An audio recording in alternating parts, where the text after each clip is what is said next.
to a young woman who's not married, who gets raped, but does not have access to an abortion, as I think that's something that you believe in? No abortions, right? Yes, I'm pro-life, yeah. Okay, so then what would you advise that woman to do? Okay, so first of all, I do appreciate that you've created the saddest possible scenario for a living human.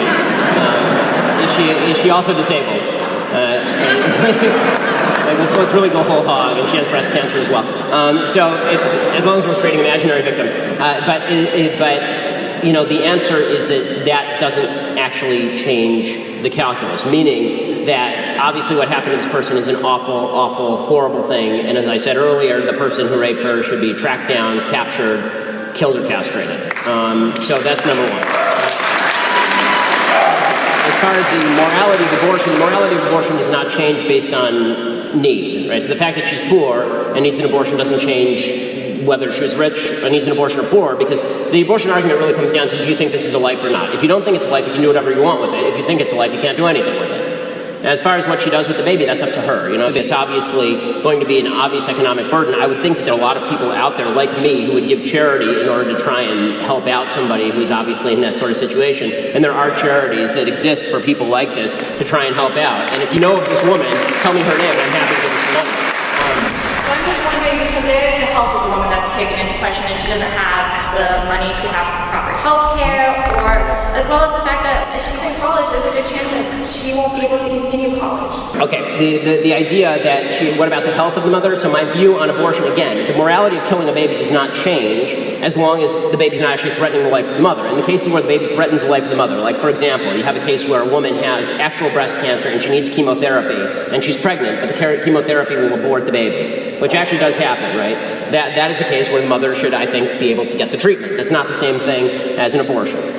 So it's actually treating the mother for what she's got, and the byproduct of that is that the baby is terminated, the baby's killed, basically. I do think that it's important to know two things. One, the solution to something horrible happening is not another horrible thing happening in the killing of a baby, which I think is actually horrible.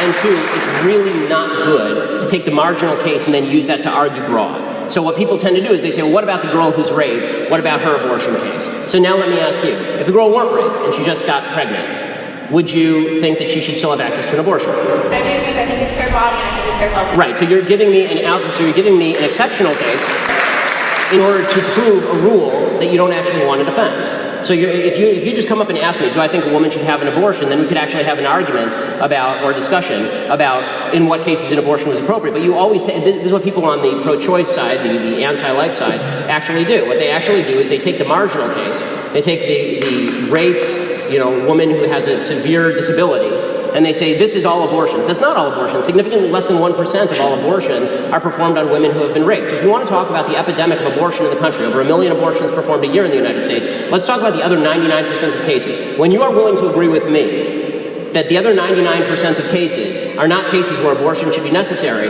then I'm willing to have a discussion with you about compromise. But I don't think that's what you want. I think that you're just using the exceptional case in order to try and guilt me into supporting a broad-based abortion platform. These are two separate issues. These are two separate issues. Sympathy for the woman and have a little sympathy for the child. Okay, at any point, does sympathy for the child come in here? You say I'm not compromising. I'm the only one in this conversation who's expressed the willingness to take money out of my own pocket and put it in somebody else's. So have you donated to Planned Parenthood then? What was that? Have you donated to Planned Parenthood? No, because they kill babies. No, they don't.